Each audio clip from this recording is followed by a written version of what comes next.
Bonjour à vous tous, j'espère que vous allez bien. Épisode 16, saison 1, où la grosse nouvelle de cette journée, c'est que Seko Fofana pourrait être transféré définitivement au FC Porto. C'est la formation du jour.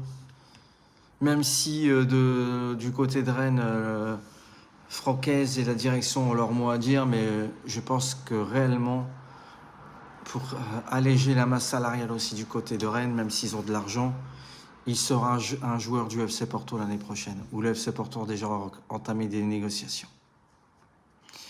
On avance dans le mercato en Ligue 1 où Yannick Pandor, où on voit au poste de gardien, même s'il a fait une très bonne saison en D2 belge, ou qui a quand même eu 9 clean sheets, attire les convoitises des clubs, même si ce n'est pas des clubs UP, tout en respectant les clubs. En Ligue 2, il y a Rodez et après un club qui vient de descendre en national, Amiens. Affaire à suivre. Toujours en Ligue 1, toujours du côté du Racing Club de Lens, où Zarouri, en provenance du Racing Club de Lens, où il a été prêté un an avec option d'achat, signera définitivement au Panathinaikos jusqu'en 2029 pour un transfert qui avoisine les 3 millions d'euros. On passe aussi les jeunes en Bundesliga où Malik Oktreich signe en jeune au Borussia Dortmund. Les contrats et détails n'ont pas été divulgués. On passe au Portugal où Johan Pereira, 19 ans, a signé une prolongation jusqu'en 2031 au FC Porto. À formation bien éduquée, qu'on voyait qu'il y avait Arsenal, Manchester United, voire le Paris Saint-Germain qui voulait en faire son œuf absolu.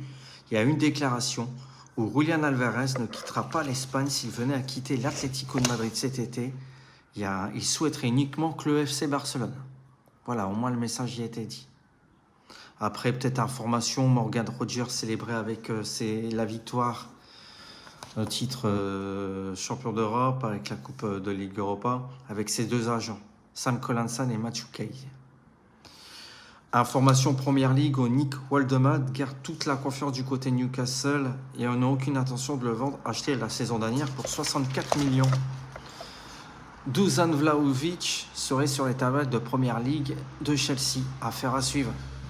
Et info, Pablo Pagis, les dirigeants trop gourmands demandent plus de 25 millions, contrat jusqu'en 2027. Et Martin Adlin, signe prioritaire de Strasbourg, où les discussions sont entretenues